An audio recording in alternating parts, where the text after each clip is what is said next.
So, hello and welcome to the NFDI talk. My name is Cord Willies and I work at the NFDI Association's office. In our NFDI talks, scientists, researchers, infrastructure colleagues from different disciplines present exciting topics about research data infrastructure and research data management. All talks are live streamed and saved on our YouTube channel. After the talk, we invite you to ask questions and to discuss the topics. This interactive part will not be recorded. In today's talk, Ronny Stritzke will present identity, trust, and data access, identity attributes in the context of research and regulation. Ronny is an experienced IT architect. He's working at the Bundesdruckerei Group.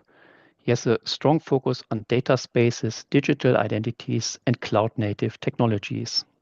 He has a solid foundation in data science. As an active member of expert groups in the fields of data spaces and identity management, he contributes to shaping emerging standards and best practices. His work centers on preventive IT security, risk assessment, and the design of trustworthy digital infrastructures. With a keen interest in future technologies such as quantum networks, he combines technical depth with a collaborative mindset, sharing knowledge and driving innovation as part of interdisciplinary teams. So, Ronny, we are looking forward to your talk. You may start now. Yes, thank you very much for the warm welcome. Hello, all together. Thank you for joining. Today, I will examine the role of digital identities and their attributes enabling secure, transparent, and reproducible access to research data. Particular attention will be given to the implications of European regulatory frameworks, such as the Data Governance Act for identity, trust, and trust architectures in research infrastructures. In a scientific context, identity management is foundational. Verified identities contribute to research integrity by linking researchers to their actions and outputs. This is critical for reproducibility and for the establishing accountability in collaborative efforts. When accessing sensitive data sets, such as patient information or data under restricted licenses, it is essential to verify the requester's role and legal eligibility. Identity attributes such as institutional affiliation or research role are critical for support such controlled access. Moreover, as collaboration spans institutions, disciplines, and countries, interoperable identity solutions became key enablers for a trusted data exchange. These systems help to avoid silos and reduce administrative overhead while maintaining compliance. Digital identities can take different forms depending on the context. In research, we commonly use federated identities like EduGain or identifiers like ORCID. But increasingly, sovereign digital identities, those issued and verified under eIDAS, are gaining importance. eIDAS 2.0 will allow users to present cryptographically signed identity attributes through a digital wallet, enabling higher assurance and data access scenarios, especially where legal or cross-border trust is required. Identity attributes enrich digital identities with relevant context, such as professional role or project membership. The distinction between basic and qualified attributes becomes critical. Only those verified by a trusted authority can meet the legal and organizational requirements for accessing certain types of research data. eIDAS compliant identity attributes strengthen cross-border authentication and enable secure interoperability between research and governmental infrastructures. On the left, On the left side, we can see the PID provider. PID in this case stands for eIDAS PID, personal ID data, which describes the data of the eID, not to be confused with the persistent identifier from ORCID. This publishes the sovereign identity as the most important attribute within the ID wallet. Below, you can see the qualified trust service provider, which issues qualified attributes and seals certificates. On the left hand, you will find member state enabled authentic sources. These special sovereign bodies can issue so-called pub EAAs, which are attributes of public authorities without the claim to the security level provided by the QTSPs, Qualified Trust Service Providers. This slide outlines a range of real-world identity attribute use cases in educational settings. Federated identities help enforce access policies and support the allocation of roles, such as distinguishing between students and instructors. For sensitive data, as clinical and socio-technical research data, the integration of national eID systems and verified professional attributes ensures that access is granted only to individuals with the necessary qualifications or ethical clearances. In the context of scientific recognition and auditability, persistent identifiers such as ORCID are essential.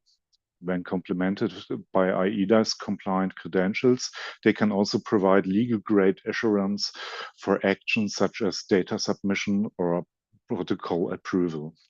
This is particularly important in regulated environments or in cross-institutional research projects that require strict traceability. The Data Governance Act introduces a regulatory basis for data sharing and reuse in the European Union. With identity verification at its core. Article 5 especially adds a layer of requirements for clear identification when reusing public data. Without this, Data Governance Act is not fulfilled.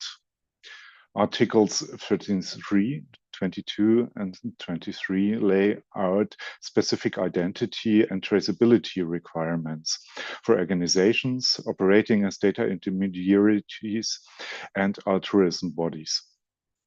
These articles implicitly call for mechanisms like digital wallets and qualified attributes, areas where eIDAS provides concrete tools.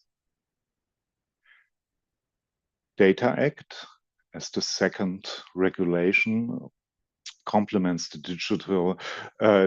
Data Governance Act by establishing a horizontal framework for fair access to and use of data across sectors. For research, it provides mechanisms to access industrial data, ensures portability between cloud services and mandates interoperability. Articles 14 and to 22 are particularly important as they define how public sector bodies, including research institutions, can request data held by private entities when exceptional need is demonstrated. Such cases are some when you have a specific situation, like currently the war between Israel and Iran, then there could be used these data to get the science and the research institutions enabled to have data available for helping the community on this base. Identity and trust mechanisms, particularly those compliant with eIDAS, will be essential for implementing these provisions and in research infrastructures. Research institutions play a dual role in the evolving regulatory landscape.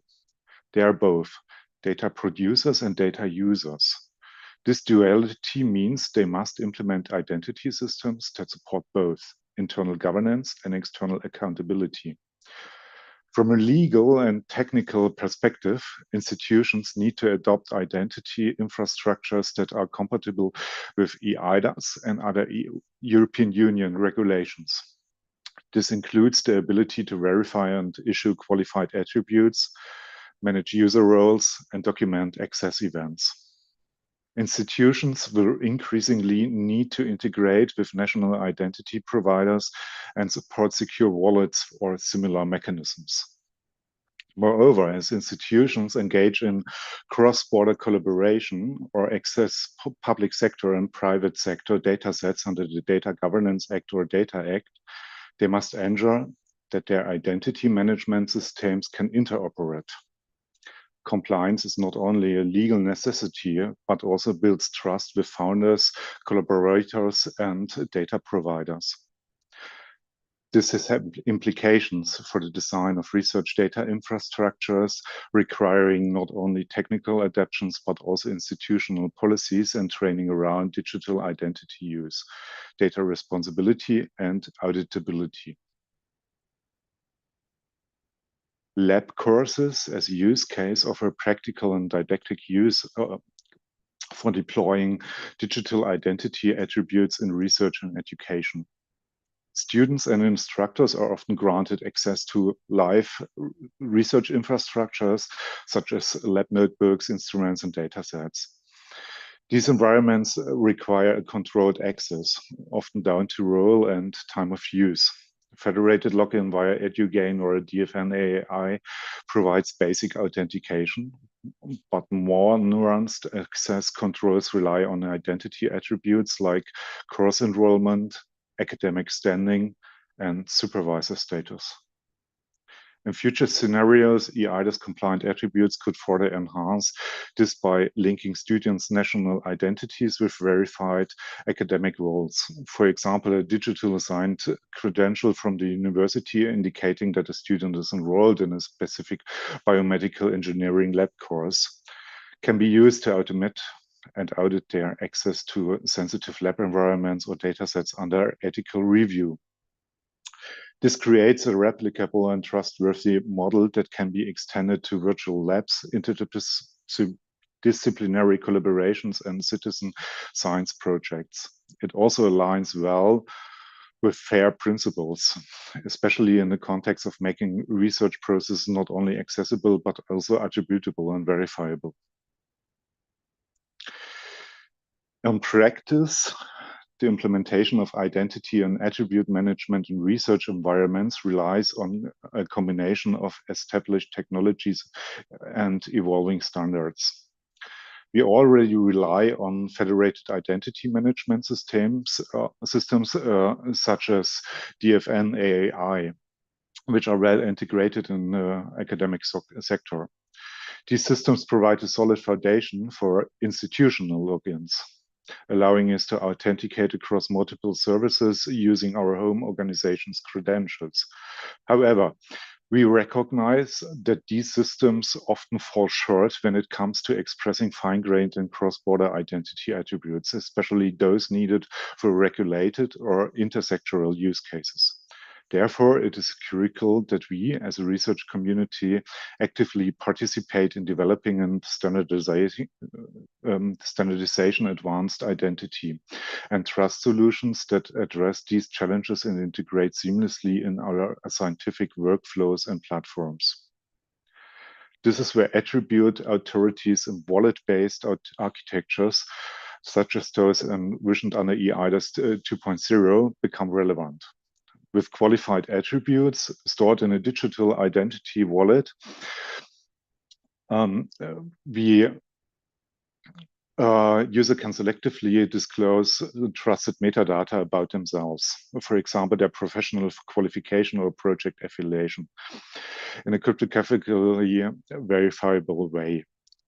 Research infrastructures will need to adapt to support such wallet-based interactions, likely through verifiable credentials and decentralized identity protocols. These technologies align with the European strategy for digital sovereignty and create a pathway for harmonized identity management across borders and sectors. In parallel, persistent identifiers like ORCID remain essential for attribution and reproducibility and can be linked to sovereign identity systems to create a richer trust framework. Looking ahead, several key developments will shape the future of identity and attribute management in research data contexts. First, the implementation of eIDAS 2.0 and the European Digital Identity Wallet will introduce new expectations for identity interoperability. Research institutions will be called upon to act as trusted issuers or verifiers of identity attributes, a role that may require both technical and legal transformation.